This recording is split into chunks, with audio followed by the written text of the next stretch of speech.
গণনা পুস্তক থেকে পাঠ 34 অধ্যায় এবং 35 অধ্যায়। ভগবান মোশিকে এই কথা বললেন, তুমি এবার ইসরায়েলীয়দের এই নির্দেশ দাও, তোমরা তো কানান দেশে প্রবেশ করতে চলেছ, যে দেশভূমি তোমাদের আপন সম্পত্তি হিসাবে তোমাদের ভাগে পড়বে। তা হলো এই, কানান দেশের চতুর্সীমা হবে এই রকম। তোমাদের এলাকার দক্ষিণ অঞ্চল সরু হবে এদোমের পাশেই অবস্থিত জিন মরুভূমি থেকে। দক্ষিণ দিকের পূব সীমানা শুরু হবে লবণ সাগরের শেষ প্রান্ত থেকে।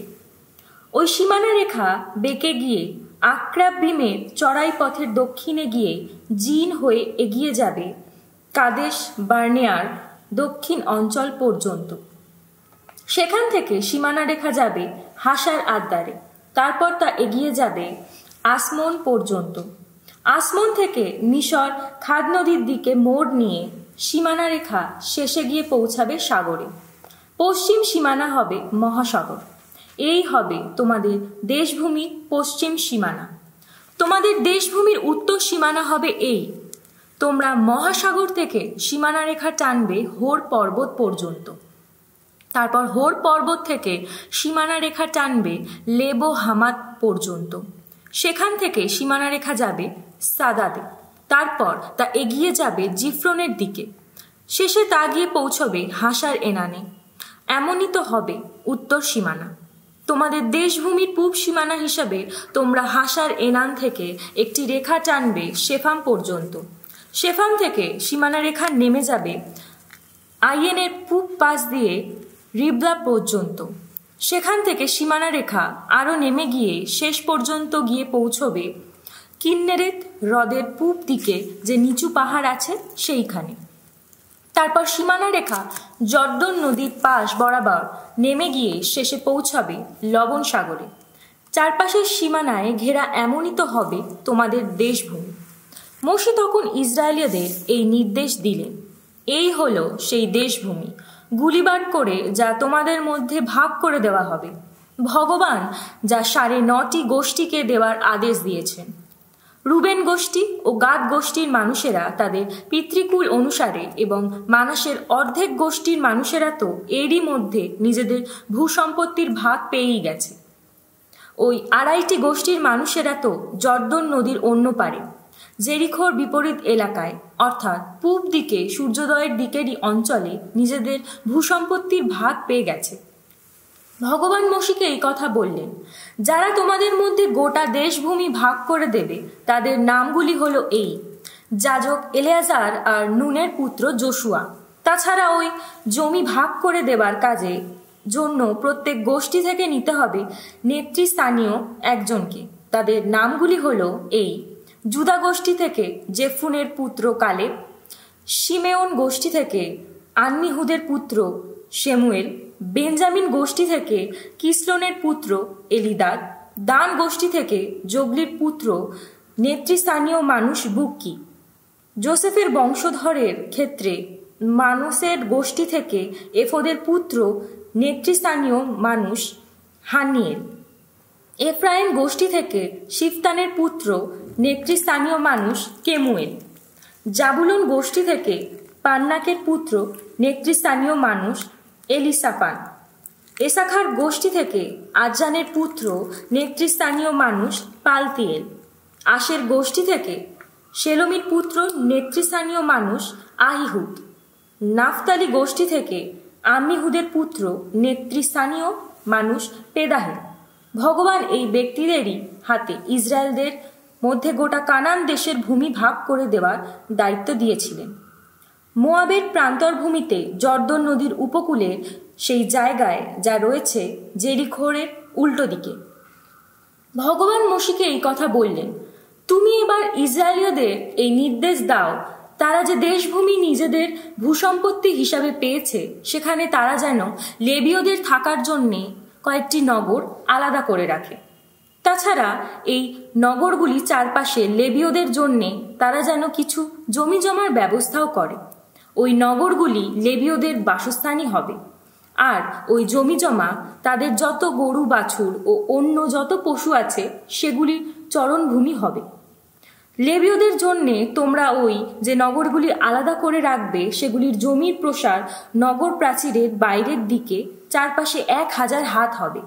তোমরা নগরের বাইরে পূবের দিকে 2000 হাত মেপে নেবে, আর তেমনি দক্ষিণের দিকে 2000 হাত, পশ্চিমের দিকে 2000 হাত, আর উত্তরের দিকে 2000 হাত মেপে নেবে। নগরটি মাঝখানেই থাকবে। লেবীয়দের নগরগুলির জন্য এই অতটা জমির ব্যবস্থাই করতে হবে। লেবীয়দের জন্যে তোমরা ওই যে নগরগুলি আলাদা করে রাখবে সেগুলির মধ্যে থাকবে সেই 6টি আশ্রয় নগরী, যেখানে খুনি মানুষ পালিয়ে গিয়ে আশ্রয় নিতে পারবে। সেগুলি ছাড়াও তোমরা লেবীয়দের জন্যে আরও 42টি নগর আলাদা করে রাখবে। তার মানে তোমরা লেবীয়দের জন্যে জমি সমেত সব শুদ্ধ 48টি নগর আলাদা করে রাখবে। ইসরায়েলীয়রা যে দেশভূমি নিজেদের ভূসম্পত্তি হিসাবে পেয়েছে তা থেকে সেই নগরগুলি আলাদা করে রাখার সময় তোমরা কিন্তু যে গোষ্ঠীর ভাগ বেশি জমি আছে তার কাছ থেকে বেশি নগর নেবে, আর যে গোষ্ঠীর ভাগে কম জমি আছে তার কাছ থেকে কম নগরই নেবে।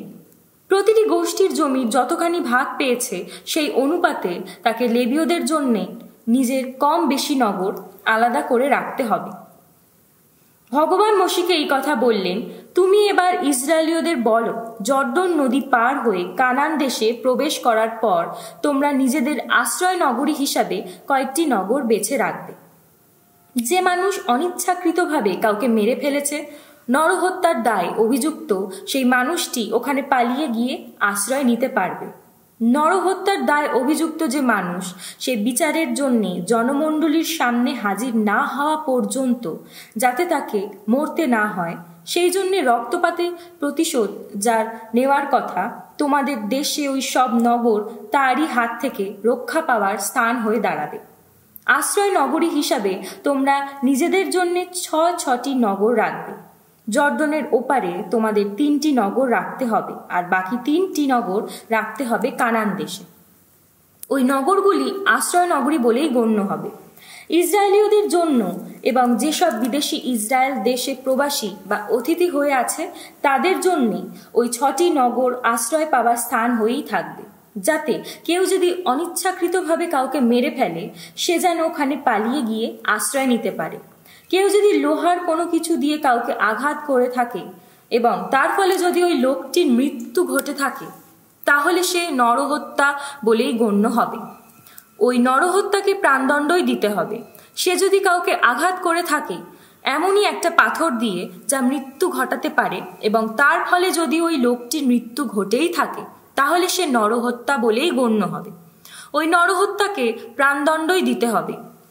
তেমনি সে যদি কাউকে আঘাত করে থাকে কাঠের এমন কোনো বস্তু দিয়ে যা মৃত্যু ঘটাতে পারে এবং তার ফলে যদি ওই লোকটির মৃত্যু ঘটেই থাকে তাহলে সে নরহত্যা বলেই গণ্য হবে। ওই নরহত্যাকে প্রাণদণ্ডই দিতে হবে। ওই রক্তপাতের প্রতিশোধ যার নেওয়ার কথা তাকেই নরহত্যাকে মেরে ফেলতে হবে। নরহত্যাকে দেখা মাত্রই সে তাকে মেরে ফেলুক। তেমনিভাবে খুনি মানুষ যদি বিদ্বেষবশেই কাউকে ধাক্কা মেরে থাকে কিংবা সে যদি ইচ্ছা করেই তার দিকে কোনো বস্তু ছুঁড়ে মেরে থাকে এবং তার ফলে যদি ওই লোকটির মৃত্যু ঘটে থাকে, অথবা সে যদি শত্রুতা করে তাকে ঘুষি মেরে থাকে এবং তার ফলে যদি ওই লোকটির মৃত্যু ঘটে থাকে, তাহলে সে তেমন আঘাত হেনেছে তাকে প্রাণদণ্ডই দিতে হবে। সে তো নরহত্যা, ওই রক্তপাতের প্রতিশোধ যার নেওয়ার কথা। নরহত্যাকে দেখা মাত্রই সে তাকে মেরে ফেলুক।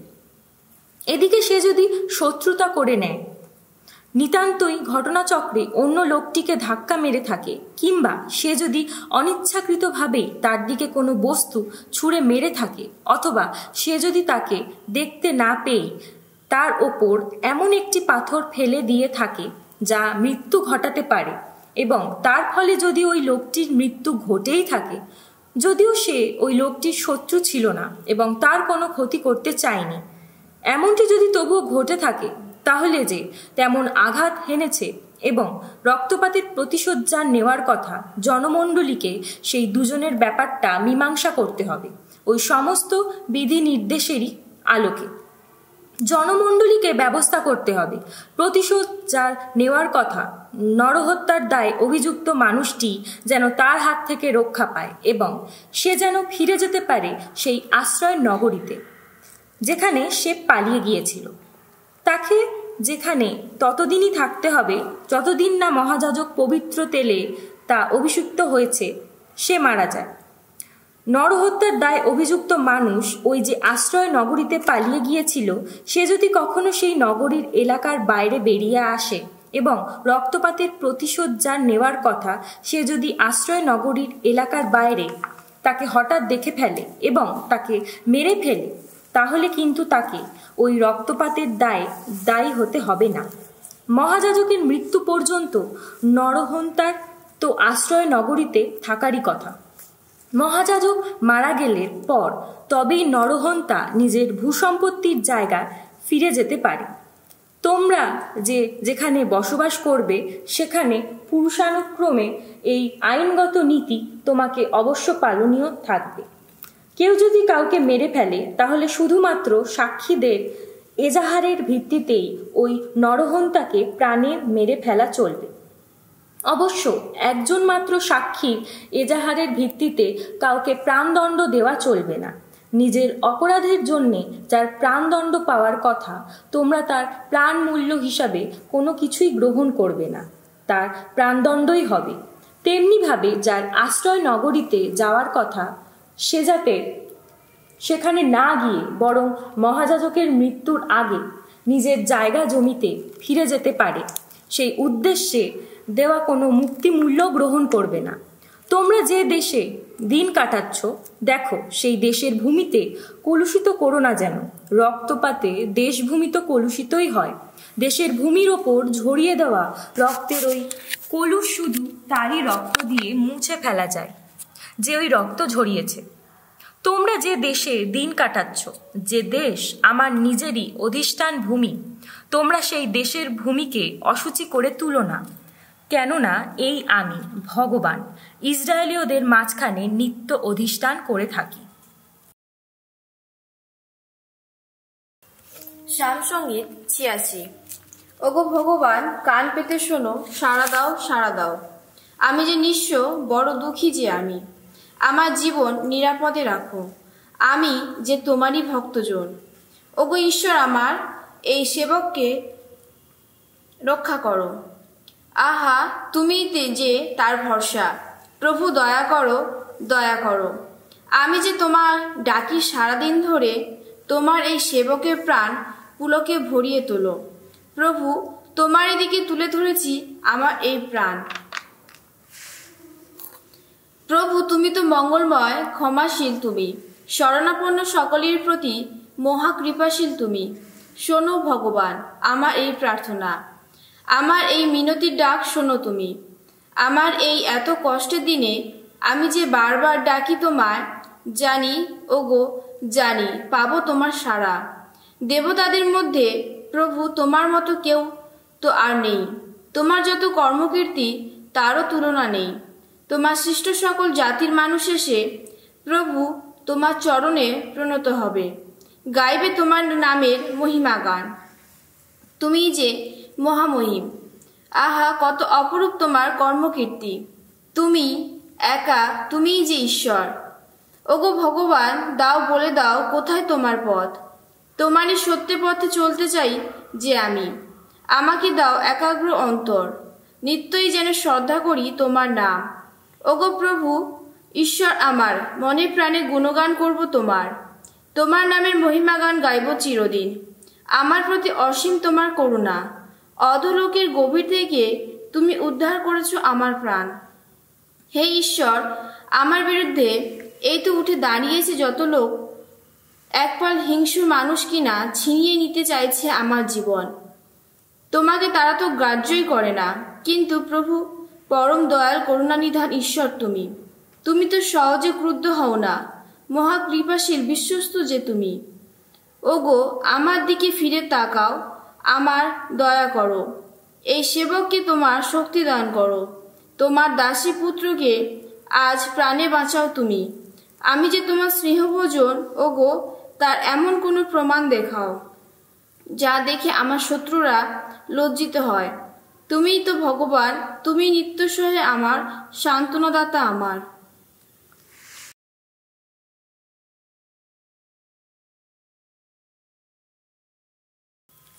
শিষ্য চরিত থেকে পাঠ 19 অধ্যায় 1 থেকে 20 পদ। এফেসাস নগরে পলের বাণী প্রচার। আপ্পোলোস যখন করিন্থে ছিলেন সেই সময় পল দেশের ভেতরকার পথ ধরে এফেসাস নগরে এসে পৌঁছলেন। সেখানে কয়েকজন শিষ্যের সঙ্গে তার দেখা হলো। তিনি তাদের জিজ্ঞেস করলেন, খ্রিস্ট বিশ্বাসী হওয়ার সময় তোমরা কি পবিত্র আত্মাকে পেয়েছিলে? তারা উত্তর দিল, কই, পবিত্র আত্মা বলে যে কিছু আছে এমন কথা আমরা তো কখনোই শুনিনি। পল তখন জিজ্ঞেস করলেন, তাহলে তোমরা কোন দীক্ষা স্নান গ্রহণ করেছিলে? তারা উত্তর দিল, যোহনেরই দীক্ষা স্নান। তখন পল বললেন, যোহন যে দীক্ষা স্নানে মানুষকে দীক্ষা স্নাত করতেন তাতে তো মানুষের মনের পরিবর্তনই ব্যক্ত হতো। তিনি কিন্তু সকলকেই বলতেন তারপরে যিনি আসবেন অর্থাৎ যিশু, তার ওপরেই তারা যেন বিশ্বাস রাখে। পলের কাছ থেকে এই কথা শুনে সেই শিষ্যরা প্রভু যিশুর নামে দীক্ষা স্নান গ্রহণ করল। তারপর পল তাদের ওপর হাত রাখতেই পবিত্র আত্মা তাদের ওপর নেমে এলেন। তখন তারা নানা অজ্ঞাত ভাষায় কথা বলতে লাগলো, নানা প্রবক্তিক বাণী ঘোষণা করতে লাগলো। এই শিষ্যদের মোট সংখ্যা ছিল 12 জনের মতো। এরপর থেকে পল সেখানকার সমাজগৃহে যেতে লাগলেন। 3 মাস ধরে তিনি মুক্ত কণ্ঠে সেখানে তার বক্তব্য শোনালেন। ঐশ্ব রাজ্যের প্রসঙ্গে বারবার আলোচনা করে তিনি চেষ্টা করতে লাগলেন সকলে যেন তার কথা বিশ্বাস করে। কিন্তু সেখানে কিছু লোক জেদ দেখিয়ে তার কথা বিশ্বাস করতে অস্বীকার করছিল।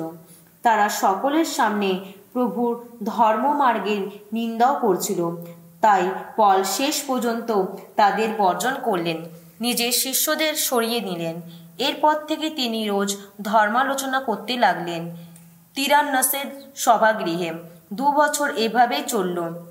ফলে এশিয়া প্রদেশের যত অধিবাসী, কি ইহুদি কি অনইহুদি, সকলে প্রভু যিশুর বাণী শুনতে পেল। এদিকে পরমেশ্বরও তখন অভূতপূর্ব নানা অলৌকিক কর্মকীর্তি পলকে দিয়ে করাতে লাগলেন। এমনকি তার স্পর্শ হওয়া রুমাল বা তোয়ালে রোগীদের কাছে নিয়ে যাওয়া মাত্রই তার রোগমুক্ত হতো। মন্দ যত বিদেহী আত্মার কবল থেকেও তারা রেহাই পেত। সেই সময় এমন কয়েকজন ইহুদি ওঝাও আবার ছিল, যারা এখানে ওখানে ঘুরে বেড়াতো। প্রভু যিশুর নাম উচ্চারণ করে তারা যত মন্দ বিদেহী আত্মায় পাওয়া লোকেদের ওপর সেই নামের শক্তি তখন খাটাতে চেষ্টা করতে লাগলো। ওইসব মন্দ বিদেহী আত্মাকে লক্ষ্য করে তারা বলতো, যিশুর দিব্যি। পল যাতে কথা প্রচার করে থাকেন সেই যিশুর দিব্যি। স্কেভা নামে একজন ইহুদি মহাযাজক ছিলেন। তার 7 ছেলেই এই কাজ করে বেড়াতো। একদিন হলো কি, তাদের কথার উত্তরে একটা মন্দবিদেহী আত্মা বলে বসলো, যিশুকে আমি অবশ্য চিনি, পলের কথাও জানি, কিন্তু তোরা আবার কে? তারপর সেই মন্দবিদেহী আত্মায় পাওয়া লোকটা তাদের উপর ঝাঁপিয়ে পড়ল। তাদের কাবু করে ফেলে সে এমন প্রচণ্ডভাবে তাদের মারধর করতে লাগলো যে শেষে তার উলঙ্গ ক্ষতবিক্ষত অবস্থায় সে বাড়ি থেকে পালিয়ে গেল। ইহুদি অনইহুদি এফেসাস নগরের সকলেই কথাটা জানতে পারল। সকলে কেমন যেন ভয় পেয়ে গেল। ফলে প্রভু যিশুর নামটি তারা বেশ শ্রদ্ধার চোখেই দেখতে লাগলো। এমনকি যাদের মনে খ্রিস্ট বিশ্বাস জেগে উঠেছিল তারাও অনেকে এবার এগিয়ে এসে তাদের এতদিনকার অবিদ্যার চর্চার কথা খোলাখুলি স্বীকার করতে লাগলো। যারা আগে তন্ত্রমন্ত্রের চর্চা করত তাদের মধ্যে অনেকেই তাদের যত পুঁথিপত্র জড়ো করে এনে সকলের সামনে তা পুড়িয়ে ফেলল।